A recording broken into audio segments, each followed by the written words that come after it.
Hey, everybody. It is your host here with Contractor Radio, Jim Johnson, and my co-host this week, Nathan Thibodeau. Nathan, good to have you on board, man. Good afternoon, or good morning, or good night, or wherever you are. Yeah, who knows? They might be listening to this at 2 o'clock in the morning. Nathan is one of our coaches here at Contractor Coach Pro, where we help contractors get control of their business so they can grow their business. And hopefully, if we do it right, find some personal and financial freedom with that well-oiled machine that they've built. If you like the sound of that, go check out contractorcoachpro.com, click on the assessment button, take an assessment, and you'll get a calendar invite for a free coaching call with myself or Nathan. And we'll actually coach you on the 2 or 3 things where we see you can make the biggest movement quickly for free. No sales pitch, nothing like that. It's just simply out there to help and serve you. Now, if you'd like to have a coach, we'd love that. It'd be wonderful. But if not, at least we served you well that day. Speaking of serving people well, Nathan, we're going to change it up a little bit here. It's kind of odd to have a couple of coaches on here. Last week I had Chuck on. We were talking about sales, but this week I want to talk about something that I haven't shared with a lot of people. This has been a little bit of a newer thing that I've been starting to share about my own life, and I'm starting to find out that other people out there have some similar things. And as I was talking with Nathan, he's got some similar approaches to his life. And I want to talk about this concept of what I call the power of 7. And I think I'm going to kind of give you a description first, and then I'm going to tell you a little bit of a story, and then Nathan and I are going to probably dig into what these 7 things are. But for the longest time in my life, I feel like I chased the wrong things in life. I chased wealth, achievement, recognition, career, influence, all of those things that I thought were going to bring me a lot of fulfillment. And in the end, they didn't do that so much, to be honest with you. And I found that in other areas, and I kind of went on this like personal journey to figure it out. And what I was looking at is like for my life, there are reservoirs in my life. Think of them as like containers that hold water, or maybe you could think of them as like batteries, and you got different batteries that run your life for you. And what I realized is that whenever one of these areas of my life was really low, I would start to feel out of sorts. And prior to me knowing what they were, I kind of felt like something was missing, that there was this gap there that I couldn't define or I couldn't put my finger on. And I just knew something was missing, but I couldn't tell what it was. Nathan, do you ever have a time like that in your life where you're like, something's wrong, I just don't know what it is? Yeah, pretty much the last 2.5 years. Yeah. And so even people that you look at, you think they got the world by the short hairs, they feel a lot of things that you guys out there probably feel is something is lacking. And I didn't really share this with my team even, or my wife or anybody else. This was just my own personal journey that I had been on, kind of identified it a few years ago, and did it more for me because I thought it only applied to me. It was just a Jim Johnson thing. It wasn't a everybody thing, and it may not be. But I thought it would be something interesting to talk about, maybe get some feedback from you guys. Maybe there's more than 7 things. Maybe there's too many of these 7 things. We would love to have some input back on it. But the story goes something like this. I had a great business going, lots of salespeople, multiple locations, and the world was wonderful, or so I thought. Walk into the office one morning, open up a bank statement, and I find a check written to somebody that doesn't work for us. And then we find another one. And then we start really digging in, and we learned that a bookkeeper had misappropriated about $585,000 from our company, which probably would make most people mad.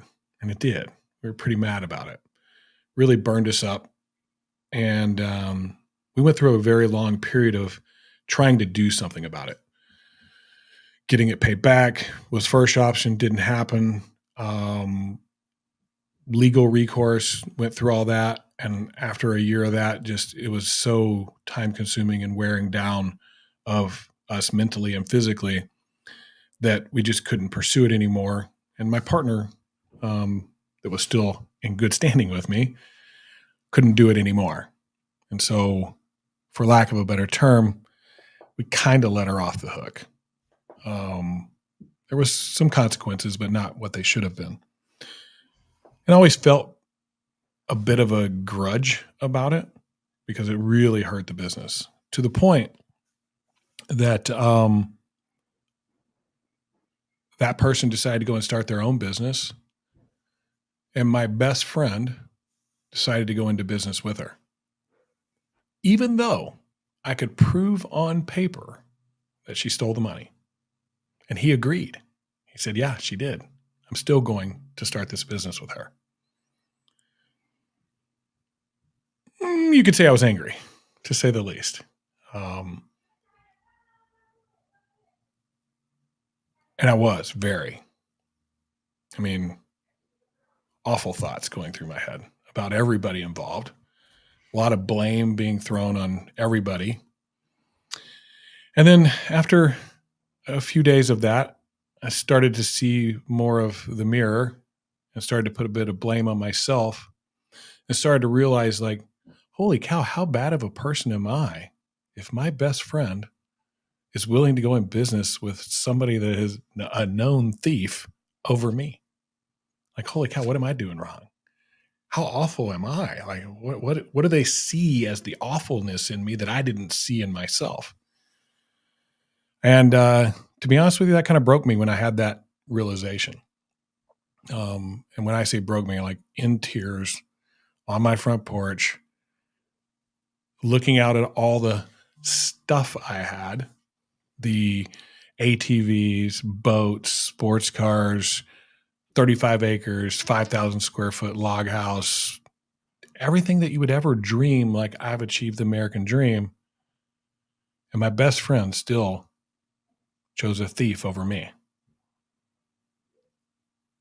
What was wrong with me? After a bit of soul searching and a lot of prayer and breaking down, the first thing that I learned about that was I wasn't serving anybody but myself. Everything was focused on me. What I had achieved, the numbers we had hit, the profit we had made, the locations we had opened, everything was focused on how awesome Jim Johnson was. In other words, I was selfish, very. And what I came to realize is I needed to be selfless. I needed to serve better. And so that was kind of the first step in all of this, that something really dramatic had to have happened to start me realizing that there were areas of my life where I needed some filling to feel fulfilled. And so over a journey of the next, I don't know, 10 or so years, I started studying, reading, doing a lot of personal growth stuff. And through all of that, I found kind of three or four that were all jumbled together saying these things are a big part of what gives you fulfillment in life. And then I pulled another thing from over here, a couple of my own. And what I ended up with was these 7 things where if I'm ever feeling off, I go look at those 7 things and say, hey, is this the issue? Um, but those 7 things I want to share with the listeners today. I want Nathan to have a lot of input on because we've talked about them, and he's like, "Yeah, those have a lot to do with how you have a life and the type of life that you want." This thing we actually talked about this yesterday. This concept of having a flourishing life. That doesn't mean everything's great. I want to be really clear about that. But you can still have a flourishing life when things aren't great. Nathan, you want to add to that maybe? You know, if you think about operating systems, whether it's software or whether it's a car, there are certain things that are necessary to work in order for it to work properly. And so I think that it's very common for us to run into, like, you hear about people that struggle from burnout. Okay. Well, what happened, right? That's a check engine light if you think about it. Like I always think of things in terms of cars. And there's a lot of different things in your car that could go wrong that keep it from running correctly. It could overheat. Your transmission could not work properly. You could have a fuel system problem. You could have an air problem where it's not getting enough air. You could have a flat tire. If it's got a Your flat tire, battery could be dead, or your alternator could be your out. battery or also. So there's all these different things that go into making sure that it runs. And here's the thing: and most of us have had cars that have had something go wrong on them, right? You're like, well, the passenger side seat motor is broken, so you can't adjust the seat. Well, you can still drive the car, right? And there's certain things that can kind of be a little out of whack, but there are certain things that if these things are out of whack and if they stay out of whack, that car will stop working. And so I kind of look at these 7 things that we've talked about as some of the fundamental things that, like you said, Jim, they don't have to be perfect, but if they are, if one or multiple of these things are out of whack, it's going to show up eventually. A check engine light is going to come on. And they can be too full in one area and not enough in another. You can be overboard. You can be so heavy in one area that you're not able to fill some of the other reservoirs that are necessary. So you're throwing gas into your engine like crazy, but you're not putting in the oil. You're not putting in the washer fluid. You're probably skipping your blinker fluid too. So like those things are important. Funny joke if you didn't get it, dad joke. I threw that one in there. Um, but through a lot of hard work and effort on my own person, I kind of came up with these 7 things for me that I have been pretty focused on in my own life for the last 15 years and never really thought to share it. I thought it was just like me. Like I said, I started talking to a few people like, oh, yeah, that kind of makes sense. Yeah. So let's talk about 7. Let's talk this thing I call the power of 7 of personal growth, however you want to look at it. But it's these 7 areas or reservoirs in our lives that when one is lacking or one is overfilled, we feel out of balance. Things aren't working quite right. So I'm going to tell you what they are first. You can write them down if you like as you're listening along. But then we're going to go and describe what they are here in just a minute. So the first one is work fulfillment. That's a common concept that we hear all the time. You hear this work-life balance thing all the time, and you got work as one thing and life as another thing. And I really think there's 7 things that are life altogether. And so work fulfillment is number 1. Financial freedom and time prioritization is number 2, and they work together. The more time that we can dedicate to the things that are priority creates a bit of capacity, which allows us to do more, which allows us to start to move towards maybe some financial freedom. And it tends to be the early motivator for most of us. The early motivator for most of us is, I got to make enough money to survive. And so if you ask people a lot of times what motivates you, the thing you'll hear back is money. So financial freedom is pretty important to most of us. Thing number 3 is family, relationships, and community. Um, we hear this concept quite a bit too. I'm working so hard I can't spend enough time with my family. I want to create a business that allows me to spend time with my family or my friends. What does that actually look like? What does that mean to do that? Like, do we spend equal amounts of time? Is that what it is? Well, we want to talk about that a little bit. Physical well-being and performance. What kind of shape we're in. And that doesn't mean you have to go be like Mr. Decathlon athlete or anything. But if you're here to do something, there's a bit of impact that goes along with it. And your impact's going to be determined by how long you hang around, maybe. It also allows you to perform well. We'll talk more about it, but I want you to just know number 4 is physical well-being and performance. Number 5 is leadership and social influence. Number 6 is mental genius. And I use that term lightly when I'm talking about myself. I learned a concept from John Maxwell. I'm one step from stupid, and I have to agree with him. I am one step from stupid. And Nathan would probably agree with me as well that I am one step from stupid. And creativity. So mental genius and creativity. And then the last one, and probably the one that's most important to me, but may not be to you. I think different reservoirs are more powerful for people than others, but this one is the most powerful one for me, which is spiritual growth and development. Those 7 things, if any one of those 7 is at a 0 or really, really low, I start feeling like something's out of whack, something's missing, and I couldn't put my finger on it before. Now I can put my finger on it. I can go look at these and go, "Ooh, it's that financial freedom and time prioritization thing. That's where I'm struggling. I'm not making the money I feel I should be making for the amount of effort and time that I'm putting in. What am I prioritizing and how am I prioritizing it to achieve those things that I want to achieve?" And I start to dedicate a little bit more time over there. But there's a bit of a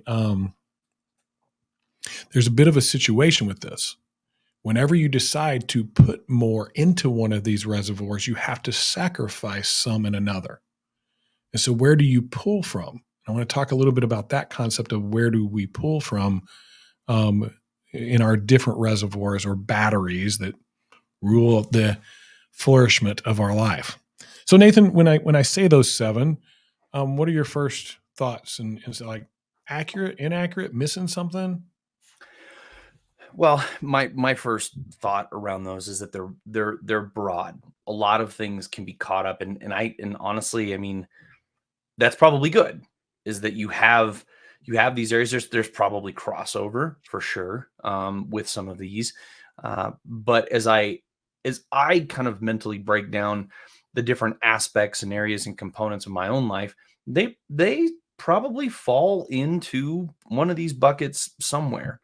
And so I think they're very good buckets, and they're a great place to start. It's not the totality of human existence, Oh, but come if you on. were look I didn't solve the problem of totality of human existence? no, not quite. So I thought I was onto something. But honestly, it's a strong framework. Um, and And if you were on a, if you were on a fact-finding mission in your life to figure out, like, what is going on with me, if it's not blatantly obvious, but there's a check engine light on somewhere, this would be a great set of categories to start examining in your life. yeah, and if you think about them as you talk about them, some of them are internal, like very internal about you and self-introspection and just who you are and why you do what you do, but some of them are external too. And I think there's a balance that we run there. I kind of question which comes first, the chicken and the egg thing, right? I think the internal more than the external. If we're right inside, the outside tends to go the right direction most of the time. Um, which one sticks out to you the most?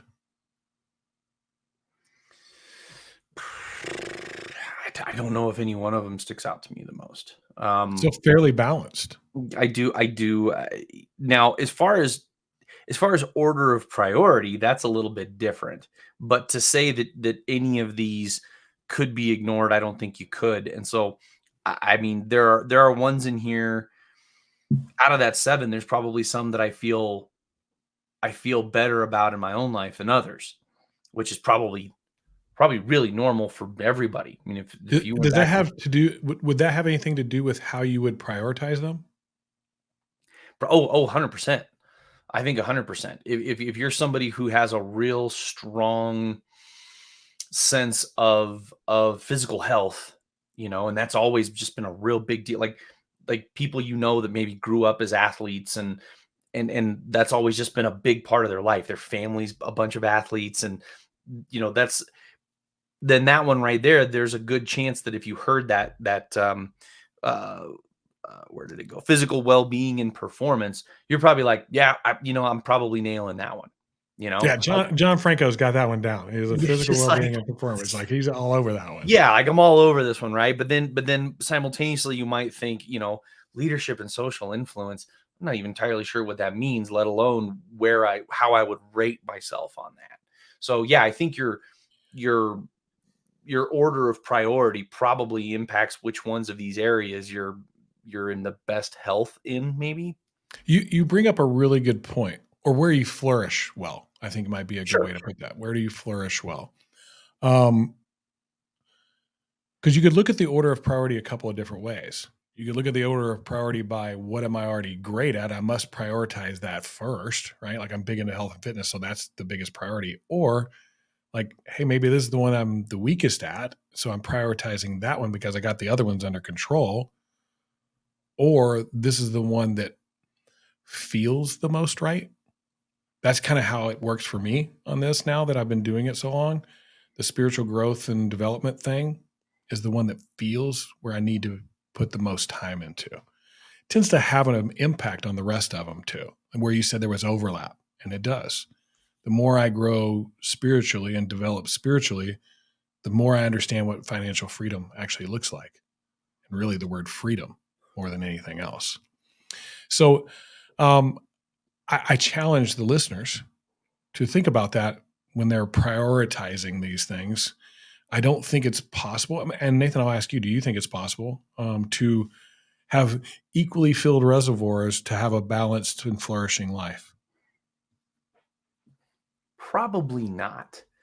They're probably always in flux in one way or another. I mean, you could have a thriving business and then all of a sudden COVID hits and you're deemed a non-essential business and it wasn't even your fault. Now all of a sudden you don't have a business, right? So you went from being like, hey, this is all going great to, okay, this thing showed up and I'm borderline bankrupt at this point. So, and that wouldn't even have like nobody saw that coming. So it's not like you screwed up your own financial situation. Somebody literally legislated you out of your business. So, or maybe not even legislated, but that, yeah, they just somebody just edicted, if that's a word. You got edicted out of your business. But the physical well being. I know a guy right now, young, healthy, and not feeling real great. Goes to see the doctor, and boom, like his life just changed. I mean, that fast. So I don't know that you could be perfectly filled in all of them. But I think it's probably possible to be healthy, to at least be healthy in all of them. I don't think that at any given point you will always have some sort of tragedy in one of these areas. Um, so I I think think you it's bring up a possible. really good point, though. I think that's a really good point. You do not control your life with these. I want to be really clear about that. You can have an impact on your life and you can drive it in a certain direction. But the honest to goodness truth, and Nathan just pointed out two very good examples, we're not in control. You can't like say everything's going to be great because I have these 7 things covered. Bad things will happen and do happen to us on a continual basis that we have zero control over. But if I know these 7 things, I will do the best I can in each of those 7 for the circumstance, and I'll find a little more peace and probably feel a little bit better about my life. Me personally, like this is a very personal thing for me. October 25th of 2022, I woke up and I couldn't get out of bed. I had been as physically active as I've been since I was in my early 20s, in the best shape of my life since then, and all of a sudden I can't get out of bed. Um, in severe pain, 24/7, 365. I had an autoimmune, chronic Lyme's, chronic Epstein's Barr. I didn't control that. It just happened. I didn't do anything that brought it on. I did drive through a sandstorm for 2 hours. It was super stressful that they think is what brought it on, but I couldn't control a sandstorm. And it changed my life like that overnight. It changed what I thought a flourishing life was. It actually damaged me mentally pretty quickly because I had worked so hard. Mm, But I went back to these 7 things and said, what can I do? What can I do in the physical well being and performance? Well, I can start to look for a functional doctor that can start to get me in the right direction. I can start to look for natural things to take some of the pain down. I can start to look for what can I do? Can I walk? Okay, I can walk a little bit. I'll walk a little bit today and a little bit more tomorrow. And so I still had that reservoir that I knew I needed to fill. And that's not always the case for everybody. But even a little thing, even if it's just lifting your finger once a day to say, "Hey, I'm moving. I'm getting something going." it keeps our mental state where it needs to be. At least it did for me. Um, Without these 7 things, I think my last year would have been dramatically different. I still showed up for work. I still did this podcast. Very few people knew how much pain I was actually in. I mitigated it with special tactics, like I didn't shake your hand. I fist bumped you. Boom. Like, hey man, how you doing? Because if you shook my hand, it would feel like you knocked my arm off. Um, but I don't know if I would have been there without knowing that that's a reservoir I needed to fill. You ever have anything like that? Like one of these things that you just didn't control and it happened and like, I don't know what to do about that. Um, yes, I've had situations in my life where it, in some cases where it didn't feel like the amount of work or effort I put in made any difference. Mm, Um, and so, and I'll tell you right now, like many people know, I was married before, and that was an area where, by no in no way, shape, or form was I perfect. Right? It always takes two to dance, or to fist fight, and that that didn't happen. I should say let's there how's was no that gonna domestic happen? violence involved. No Uh, violence. All right, good. I want to make sure. right?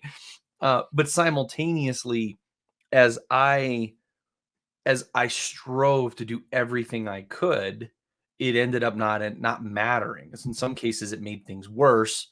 And so, like, I I found myself at a complete loss. So that would be a, excuse me, family relationship and community component, right?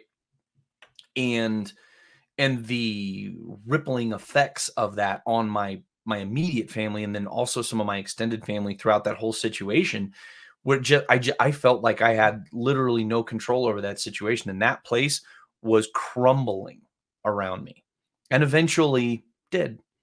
It eventually crumbled around me, and ended up, with a divorce. Unfortunately, like my immediate family, I have a great relationship with all my brothers and sisters and my parents and everything. Um, but yeah, like that was a scenario that, while it wasn't the same as, being hit by a drunk driver, I certainly contributed. I also had no control. I had no ultimate control over what ended up happening there. Yeah, you couldn't say, "Hey, you're just gonna stay with me whether you like it or Yeah, we're not." gonna It's fix this too whether hard. you like it or not. Nope, that couldn't do that. Wasn't a possibility. Um, did you find, because you said family and, relationships and community is the reservoir, did you find that it affected any of your other reservoirs? Oh my goodness. Yeah. I mean, everybody's had this. If you're married, or you've dated somebody, have to try and go to work after having had a fight with your spouse or your significant other. Like, that's terrible. Nobody likes doing that. You show up and, like, you go to work and you and the wife just got into it the night before, and maybe you didn't get it resolved, and you didn't make up or whatever that was, and you get to go to work now and just, you feel drained. It's like you can't focus on work because you feel like you've got this thing with this person that just needs to get fixed before. And then if you do get that chance to reconcile and make up, it's like, and you could imagine having that for years. Right? Yeah. Some of you right now are going, I don't have to imagine it. Like, it's happening right now. So yeah, so my work fulfillment suffered, my physical state suffered, just lack of energy, and gosh, my financial situation suffered. I mean, it touched probably a good, at least half of these things. Just Yeah, that one being that off. most people know that I went through a divorce when I was younger, a long time ago. I've been married to my wife now for 31 years, um, amazingly enough. And, I can remember going through that, and the one that it really attacked for me was the spiritual growth and development. That part of it, like, it was hitting me so hard because of my belief systems on divorce and marriage and, you know, for better or worse, right? It really damaged me there, um, which then created a lot of deficit in mental genius and creativity, like, you just weren't feeling it type of thing. So, yeah, they definitely affect each other. So let's let's take the next little bit here and just talk about each one and what they are, because saying them and understanding them are two pretty different things. Would you agree? Yeah, absolutely. Yeah. So let's take work fulfillment, and I'll let you start. What does that mean? What does work fulfillment mean? Um, it could mean a lot. I mean, I guess I can conceive of it meaning different things to different people. For Yeah. some people, I mean, I know people like this, and we talked about this person the other day. I know people who the only real fulfillment they need out of work is a safe environment where they get paid fairly to do what they need to do, and then that's really it. Like that's just how they are. As a matter of fact, that's actually it's kind of very much like a baby boomer and maybe even a Gen X almost type attitude towards it. It's like work sucks. You do it, you make your money, and then you go live and enjoy your life with the money you made at work, and that's just how it is, right? That's okay.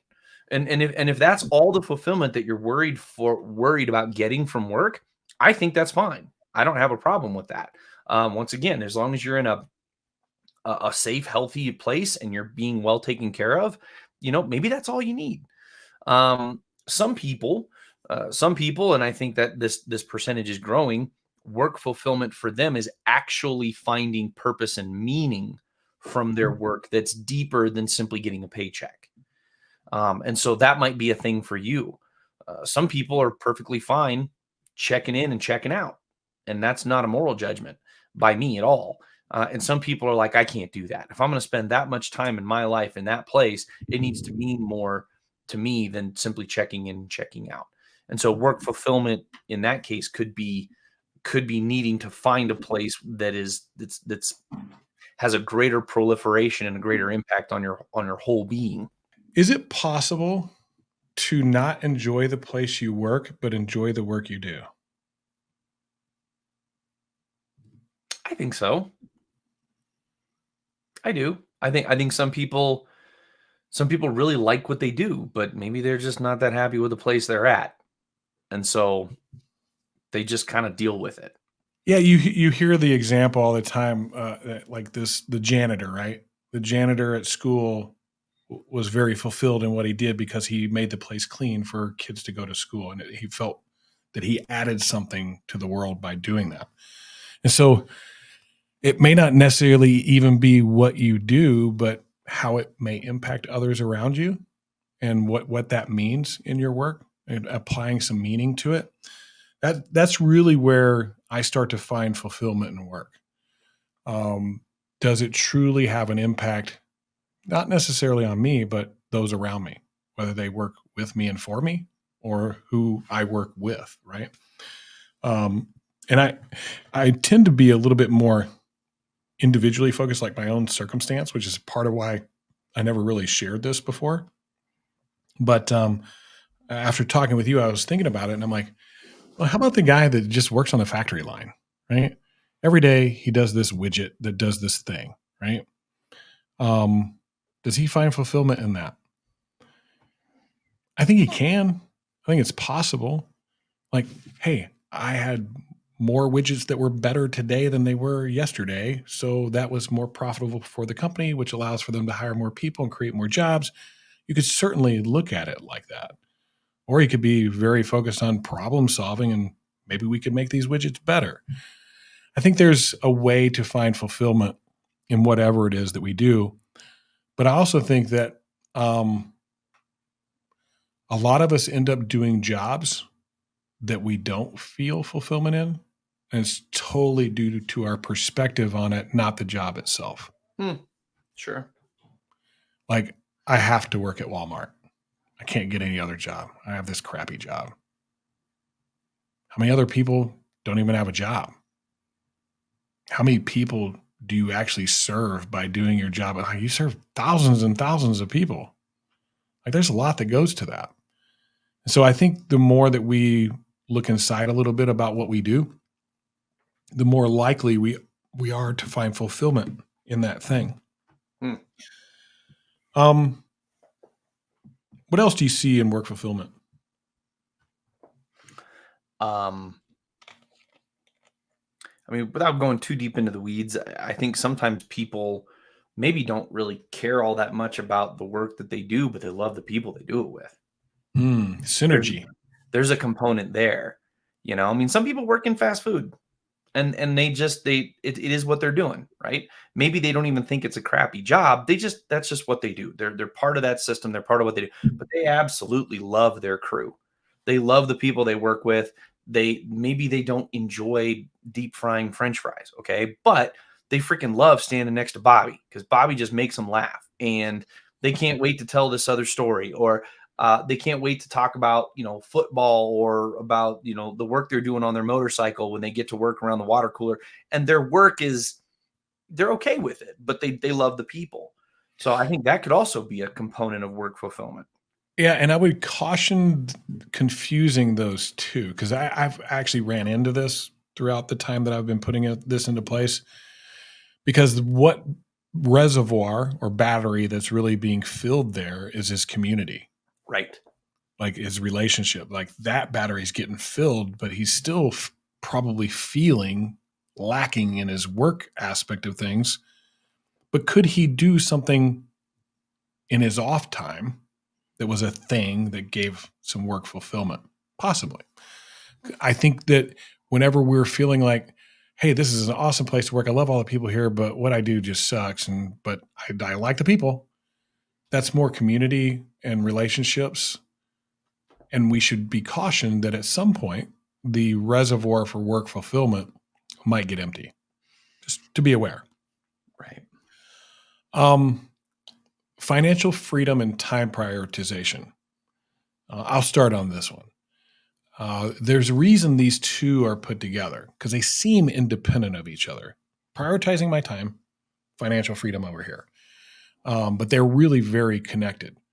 When we start to learn how to prioritize our time and really identify the important things to work on, not just all the things. Many of us create a task list and we just boom, boom, boom, knocking through the task list, but it's not prioritized in any way. And human behavior tells us we're pretty lazy, to be honest with you. So we hit the easy ones going through there, and all the hard ones we kind of leave alone. I'm a victim of this myself. I tend to be that type of person because big is hard. It just is. But whenever we learn to prioritize those things and say, hey, those big things that got to get done need to get done, they have a byproduct of them in most cases that you become more valuable. You can do more in less time. In other words, you create capacity. You've learned how to not only prioritize your own time to do the important things, but the things that aren't important that you're doing, you're starting to do something with those. You're either automating them, you're eliminating them, like they just don't even need to be done, or you're delegating them to somebody else. And so when you free up that capacity and become more valuable, more opportunity tends to come your way. When that opportunity comes your way, it's usually an upgrade in compensation. Have you found that to be true, Nathan? Or am I off? No, there's a lot of angles to this as well. Like I said, these are all very broad, so there's a lot of angles you Yeah. can attack them from. And I think time prioritization, it's funny because both of them can be budgeted, Hmm. right? That's And I why they're and together. That's so you can budget your time. And I've never, in all my years of doing the coaching and working with other businesses and business owners, I've never heard somebody say, "I'm doing this so I can spend more time at work." Like I'm I doing this so I can spend more time at home, right? Right, like I'm trying to figure out all these systems. I'm trying to automate things so that I can spend more time working. I've never heard that said. Now I've heard people say that they're doing these things because they want to pursue other things potentially, but they want more time. And the thing is that we all still have to eat. So they are tied together because we have to pay bills, we have to eat, we have families who probably get hungry too. And we want to have shelter. Now, here's the thing though: if you let somebody else decide what financial freedom is for you, then that person is also deciding what you do with your time.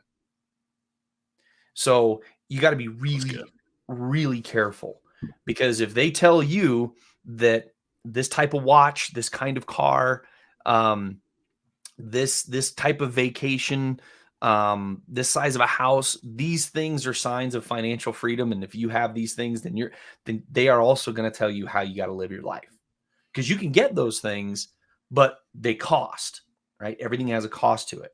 And so that's why I think that these two are good together, because the reality is that money is a tool, but it's also useless as long as it's sitting in your account. It doesn't do anything. It just sits there. It's what you spend it on that's important. And what you spend it on is generally where you want to put your time. So I think I think that understanding like what financial freedom means to you is got to be key, because if you let somebody else decide that. And I think it's different for people. I think it's different for different individuals. I think it's different at different times in our lives what financial freedom is. Like, used to think that financial freedom was I had so much money in the bank that the interest from that money would meet my annual needs for the rest of my life, to do what I want to do with who I want to do it with whenever I want to do it. Um, Today, I see financial freedom a little bit differently, that when an opportunity to be generous comes along, I can be. To me, that's fine. I don't have to have it. It's not a greed thing. I've even been willing to lower my own personal needs so that I can give at other places. But that's financial freedom to me at my stage and in my place in life. Maybe not for you, but still, it's a bucket. Whether you look at it the way I do or the way somebody else does, it's a bucket that, when not filled or not pursued, you're going to feel lacking. And I think that's some great caution that you put out there, that financial freedom is different, and it probably isn't what everybody's telling you it is. Be cautious of what the outside world is telling you how things should be in any of these areas. Mhm. All right, family, relationships, and community. I have a feeling this one kind of speaks to you quite a bit. I so my wife and I just had well, didn't just. So we had our first child almost a year ago. We're coming up on a year. And so we have a little girl. Obviously, like everybody says, that completely changes your world. And so family for me has expanded recently. The other thing that has been super cool is that I got very, very fortunate with my in-laws. I have fantastic in-laws. Um, they like my brothers and sisters-in-laws have become some of my best friends. My father and mother-in-law are just wonderful people, and then even my wife's extended family are just an absolute hoot. Like, I love spending time with them. And then simultaneously, I'm pretty close with my side of the family as well. And so the I have family, I have relationships, and there's also community involved with those relationships. Now, that isn't to say that they exist inside of a vacuum. Other relationships are needed, and we are going to dive deeper into this for sure later on. But like, prioritizing your family is a huge, especially your immediate family, as much as you can, and if it's appropriate. Some people didn't have a great family growing up, right? I know, Jim, you didn't. There was a lot of stuff. There's a lot of baggage attached, right, to your It's immediate a good family good description of my family. and the family that you grew up Ratty with. old beat up baggage. you know, um, so uh, there is a concept too that you can also develop a family that isn't necessarily blood related. So that I think is critical, having some of those people. Then the relationship component, we have relationships of all different. I have relationships with people where I tend to pour more into them than they do into me. And then there are relationships in my life where they tend to pour a lot into me and they might not get that much out of me. And then I have relationships that are very, very on the same level where we pour into one another. And then I have relationships that are business driven, like financial advisors that help me. So expanding relationships is absolutely critical. There are very few people in life, I think, even of the most hardcore introverts, that would really like to just go live in a cabin somewhere and never see another human being. Um, Becomes more and more every day. No, I'm just kidding. I, you know, those stories don't usually end up ending well too, right? If No. we're honest, so then the community component of it is probably a combination of that family and those relationships, and then the broader group in which you fit and having that fit. They say that what Gen Z we were saying is considered the loneliest generation, Mm, while also probably the most connected generation. They're connected to thousands and millions of people across the planet through social media and through all these different networks that exist and that are out there. Yet but there's few of them can point to a very direct personal connection with people. So there's a lot to say on this one. there's no depth. And that's really the piece of it that I think we're looking for in this particular section. You and I talked about this a little bit yesterday. This sense of belonging. I think this is where this fits. Um, whether it's to a family, in relationships with your friends, in community with your church or your Elks Club or Lions Club or whatever you're in, right? You have this sense of community that you share a common bond and that you truly belong to whatever that thing is. And that's attractive to us. It's our human nature to be in community with each other. And I am like you. I think they named it Gen Z for a reason. It's the last one. There's no more after that.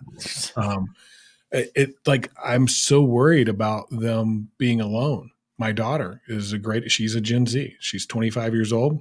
She lives in St. Paul. She decided to move to a place where she has a few connections, family and stuff like that, grandparents and that kind of stuff. But she's kind of alone. She's in the city and like she Let's chose just give that. her address out right now, and people can just show up and meet her, and then she can make some friends. Annika, is that good with you? Or Fortunately, she is a little bit like her dad, so she's getting into community pretty quickly there. But I think that's important. I think we need to realize the importance of relationship to our reservoir, our flourishing life. If we are not in community with others, we feel something is lacking, um, and that's usually because we don't feel like we belong.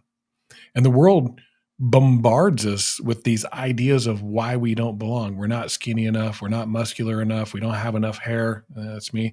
Whatever it may be, that I'm lacking in some place, so I can't belong to that thing. And I caution you to not let that be a myth that you believe.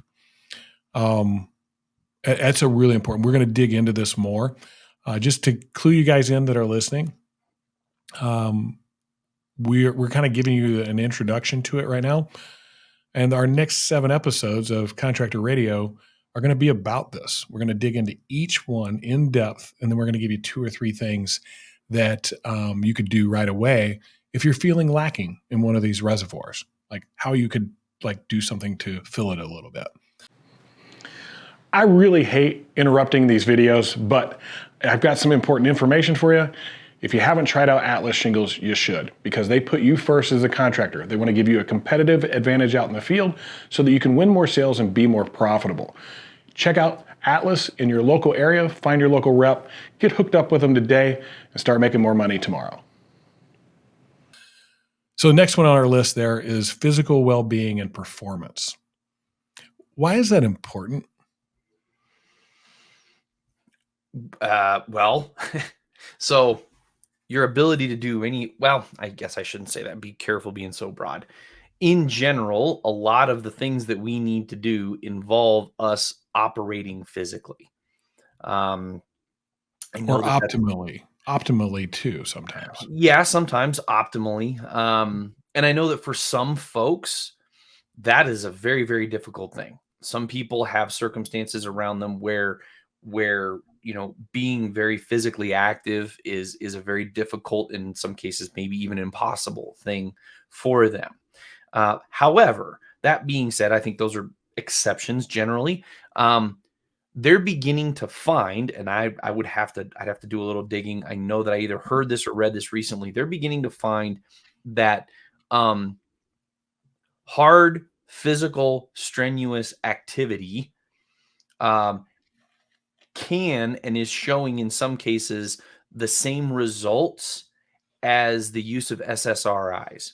So if you don't know what an SSRI is, SSRIs are generally prescribed mood altering um, uh, pharmaceuticals to help people who are dealing with, anxiety or depression or things like that. Now, don't get me wrong. Don't I'm not a doctor and I'm not a psychologist. I'm simply regurgitating some things that I've come across and that I've heard, is that physical exercise and strenuous physical activity on a regular basis have massive impacts, not just on getting yourself stronger and looking better and feeling better, but actually mental and psychological benefits that could possibly even be as good or better than some drugs that people take in order to feel a certain way.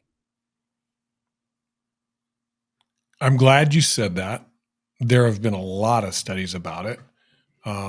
I believe them to be factual because they have the actual data that proves it. So it's not like we're saying it. We're saying, hey, truthfully, Look we be, into it. yeah, just look Right. into it. We've become a bit of a lazy society and we make a lot of excuses. Well, I have a desk job, so I got to work all day. So for me to get that, I need to go get this thing to make that thing right with me. Um, but I do look at them as a bit of an excuse. Um, and I say that with all love and heart for whoever is dealing with those situations. Seriously, I mean that. But I look at somebody like my mom. My mom has multiple sclerosis, and she's had it for 30 years. Um, but every day, she does whatever she's capable of doing to exercise her body. If she hadn't, she wouldn't be here for this 30 years. It would have gone a lot quicker. And so she improved her longevity, which means she gets to impact more people during her lifetime. Um, I said earlier, dirty, ratty baggage of my family. I want to be really clear about that. I love them to death. There's, we've had our struggles along the way, but as I have evolved over time, I'm more understanding of situations and realize why they may have happened. And I don't begrudge them. They've made me who I am today. So I'm kind of thankful for that. Oh, dirty baggage. It's turned out pretty good. Um, I don't want to discount the nutrition side of things either. Like physical well-being, it has to do with the health and fitness side of that, but also what you put into your body. And I always notice when I'm not doing well, when I'm putting too much of the garbage in my body, I start feeling like garbage. Um, whether that be sugar, alcohol, um, uh, processed foods, those type of things. And so we're not saying, hey, go out there and be a health nut.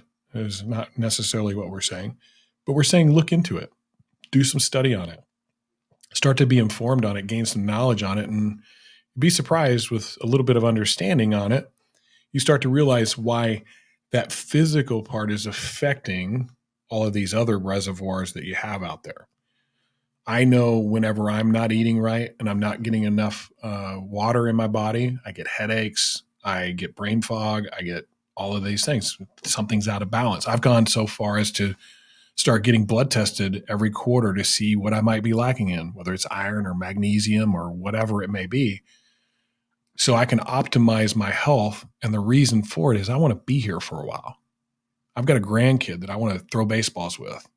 I have contractors and people that I want to impact during my life, not to be remembered, but for them to experience their own version of a flourishing life. And how selfish of me would it be to destroy my body when I have so much to give? So that's physical well being and performance from a high level. We're going to dig more into that one. I have a feeling we'll have to tippy toe around a few things. Leadership and social influence. This might be the most challenging one of the seven because there was part of me that almost didn't include it.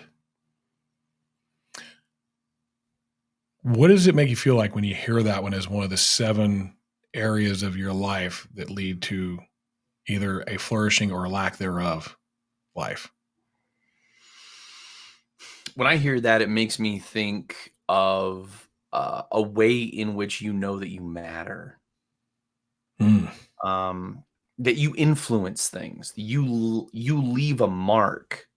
Not necessarily legacy, maybe not quite as extreme as that, but that people would notice if you were gone.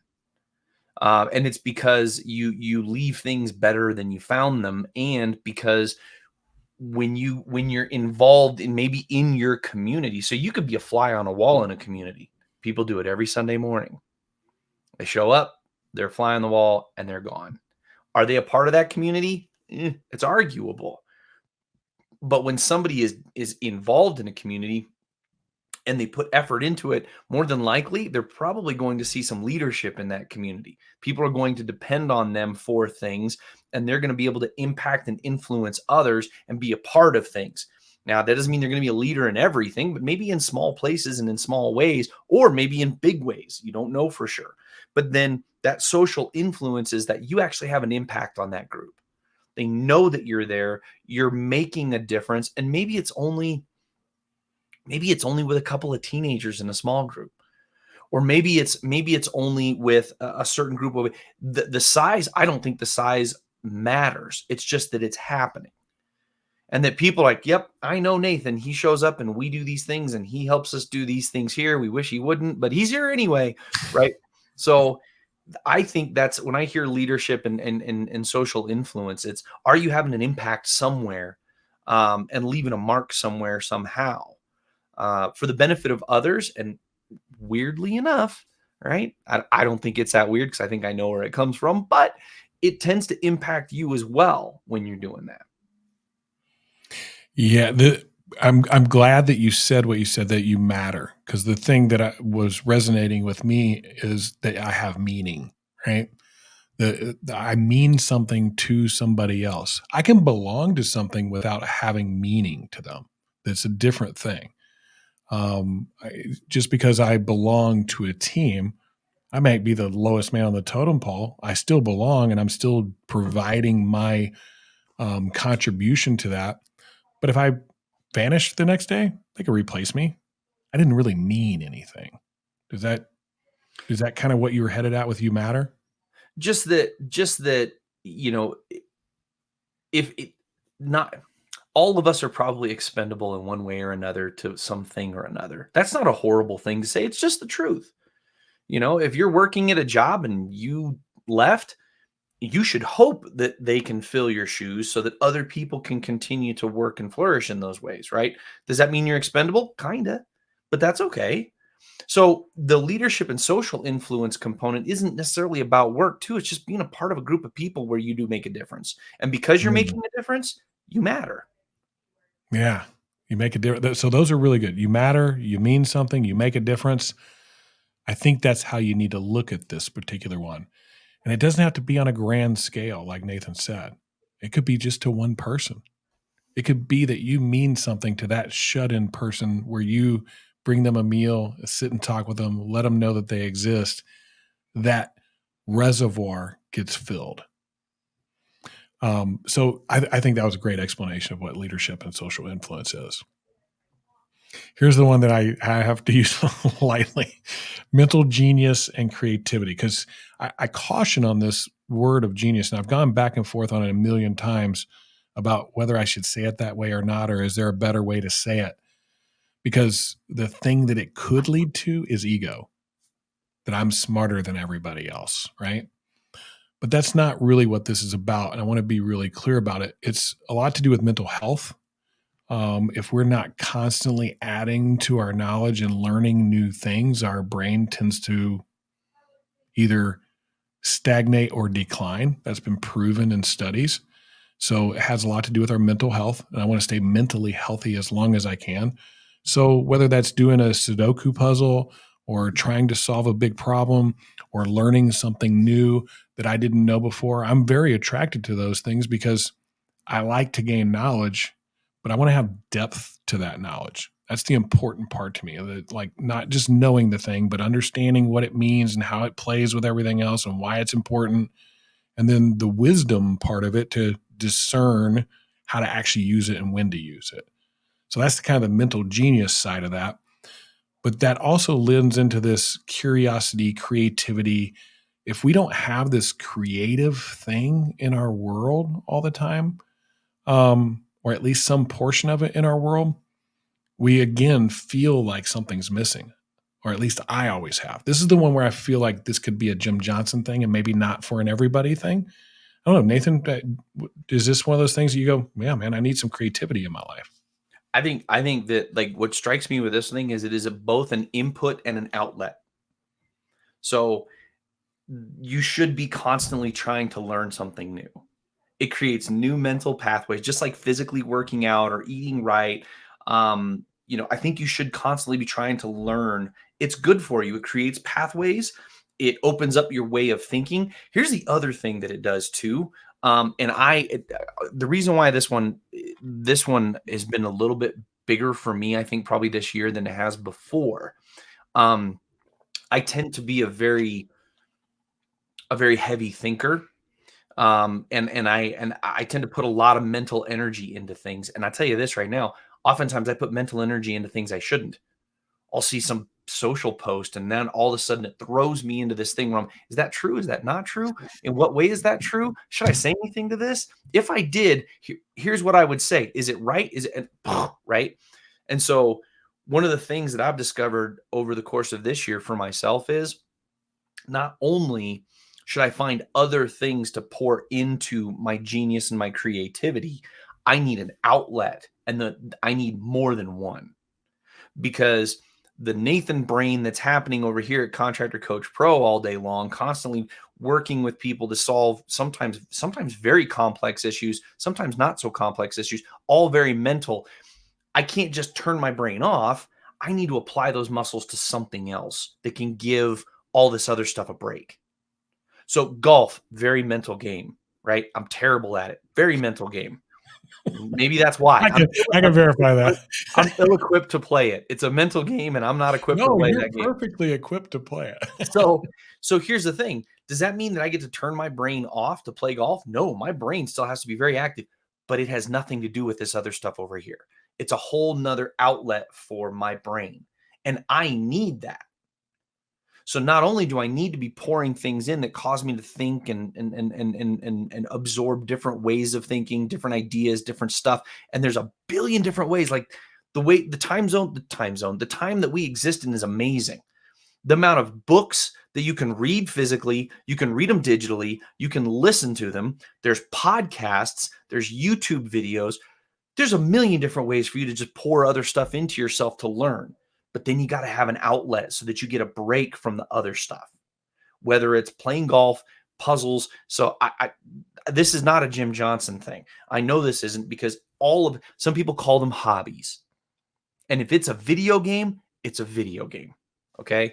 If it's a puzzle, if it's hunting, if it's fishing, if it's, for me, sometimes riding my motorcycle, like that, people might not think that that's creative, but it is an outlet for creativity, and it is an outlet for energy and other things. So this isn't necessarily about hobbies, but it is about mental growth, input, and outlet. I think the thing, there's a lot that stuck out to me, but the big one is your brain is a muscle just like anything else in your body. If you don't exercise it, it will die. And it Um, has different muscles too. That's the thing, the big one I learned, right? So I've got this coaching muscle in my brain that I do at Contractor Coach Pro all day long. By the time I'm done at the end of the day, I can't keep flexing that muscle. I got to go flex a different one, right? it's worn out and needs a rest. It's tired. Yeah. And this is the one, and this is why it's important to me. This is the one that can lead to burnout if you Mm. don't exercise it. It is the work fulfillment and the mental genius and creativity can absolutely lead to some burnout, because if you're not able to be creative on a consistent basis, and it starts to become repetitive, you start to lead to burnout. So that's mental genius.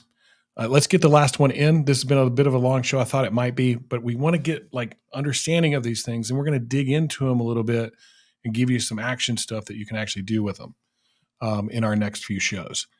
Spiritual growth and development. So I know we run a bit of a risk here with this particular one. So I kind of formulated. I'll say how I formulated it because I don't expect everybody in the world to believe what I believe. Okay, I just don't. I don't. I would be uber egotistical of me and unrealistic.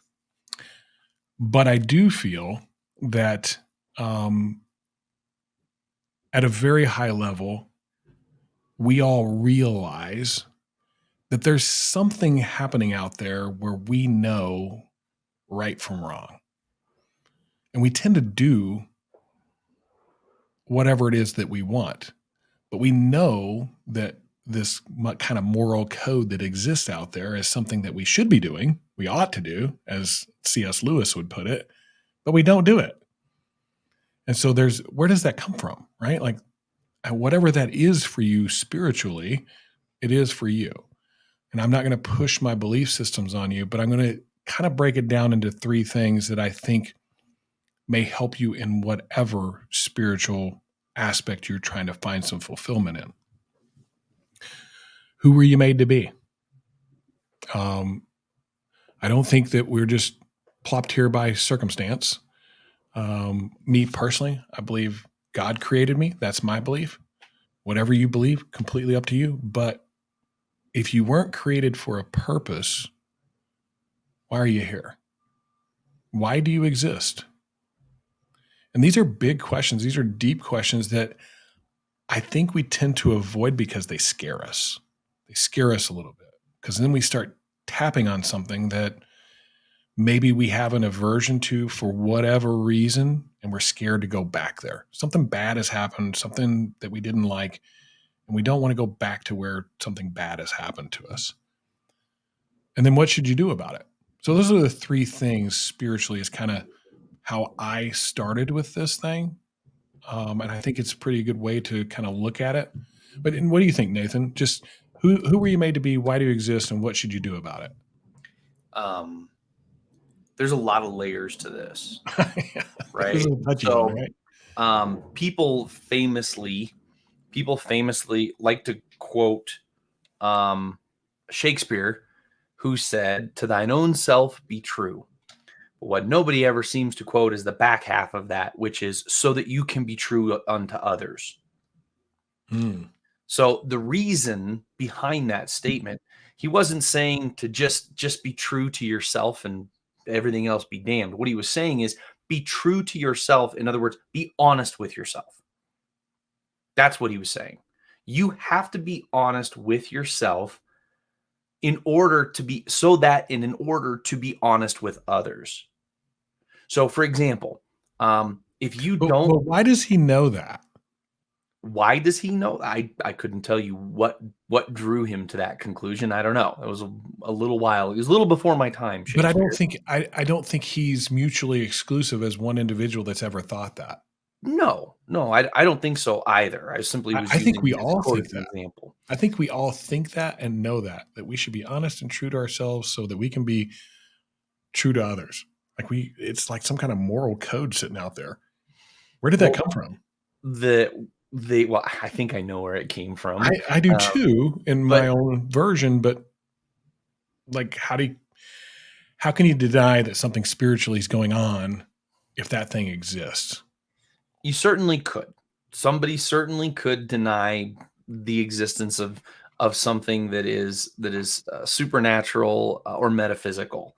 And there are people listening to this who probably do. The And that's point okay. the point being that you need to you, all of us need to understand our own belief mechanism and our own moral underpinning and our own values.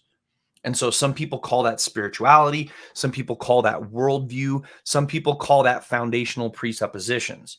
And so we need to spend time thinking about those things. I will never forget having this conversation with this client who was desiring to build their company to get to a certain level of success, and we were talking about purpose, and he asked him point blank as one of the reasons to become a little more financially successful was, is part of this to leave a legacy for your kids, is part of this to to do any number of different things. And one of the things I let's just like, so are we after like philanthropy? Are we trying to give back to our community? Point blank, he goes, nope. First time I'd ever heard that. And I had so much respect for it because I think more often than not, I hear people say that that is their desire for their business, but they actually don't ever do it. I'd rather have you tell me straight up, no, I have no desire to give to charity. I have no desire to pour back into my community this, at all. This is Well, for my family and my family only. that's exact Everybody that else, suck that it. person had a very honest view of who they were, more so probably than many. And so when it comes to spiritual growth and development, at the most shallow level of that is at least diving into what you believe and what's valuable to you, because that will actually guide where if you do well, if you get that'll actually tell your financial, your financial independence. It'll tell you what that is if you know who you are and what you believe. So for example, like I said, to thine own self be true so that you can be true to others. There are a lot of people who probably told me in the past over coaching that their whole desire is to build this company and then give back to their community, but they may not have even known that that actually didn't matter to them. And so when the time came, they didn't give back to their community. So they weren't actually being true to me, but they couldn't be true to me because they weren't even being honest with themselves. Hmm. And so, like I said, I think that this is something we will get deep into, and I can't wait because this is probably my favorite one. But at the bare minimum, what do you believe? Why do you believe it? Can you defend it? And then what does it look like to live consistently in that belief?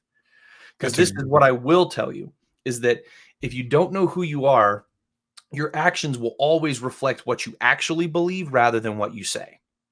And so you will constantly be at war with yourself, thinking that you're a particular type of person when you're not. Here's a very practical example. For the longest time, I thought I was an introvert because I love reading, I love studying.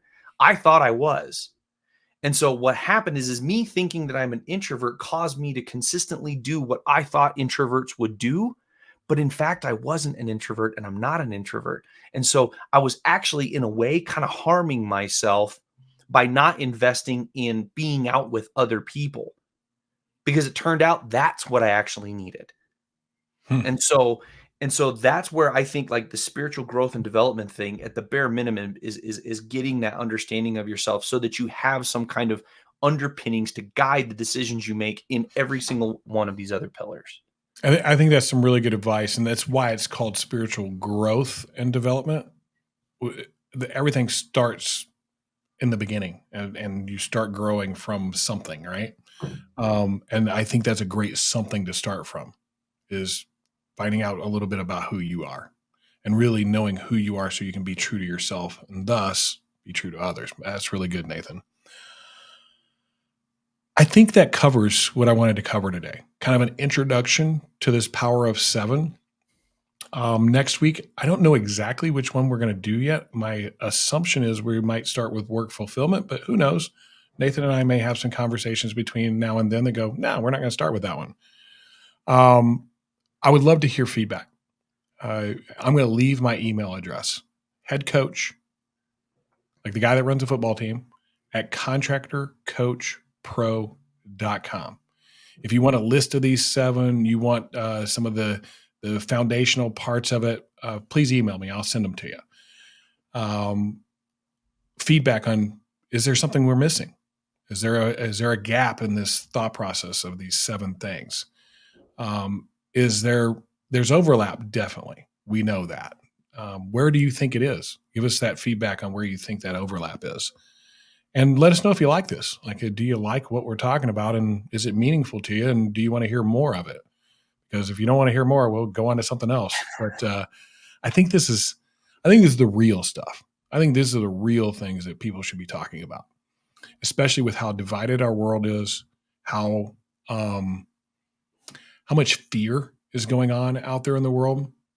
I personally don't experience it. And that's a lot to do with this. I know that there's a lot of it out there. I see it in a lot of other people, and I almost don't even understand it other than the fact I go, Wonder which one of these things they're light in. So I think that'll do it, Nathan. What do you think? Do you think we covered it pretty good? Any final words? I think that hopefully that's an inspiring introduction and people are interested and wanna listen. And honestly, like, if you didn't like it, we'll probably do it anyway. Yeah, So I'm gonna do it anyway because I this is a bit of self-discovery for me because I have been in it for a long time. I know when I'm lacking in something and when I'm not. I know sometimes purposefully I'm sacrificing one of those things, but I know I can't do it very long because I'm trying to fill something else. But this is a bit of my own self discovery and taking this a little bit further, which is a bit of spiritual growth, a little bit of mental genius and creativity, a little bit of community with all of you that are listening.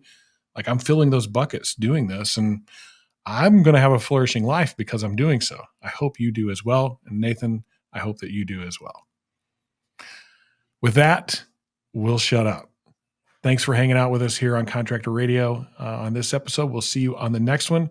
Once again, if you're looking for help in your business or your life for that matter, go to Contractor Coach Pro, click on the button that says assessment. Take that. It's going to take you 15, 20 minutes. It's no joke assessment. We spent hours on putting this thing together so that it would actually be something that serves you well because it gives us insight into your business so that when we get on that call, we don't have to ask you a bunch of questions. We can do a bunch of coaching. And it is truly free coaching, like 1 hour. You got us. Here's the next 2 or 3 things that you might want to work on in your own business and probably give you some insight that you didn't have before. If you like coaching, want to work with us, great. We would love to have you. But if not, at least we served you well. Helps us with our flourishing life to do so. And we'll see you on the next episode of Contractor Radio.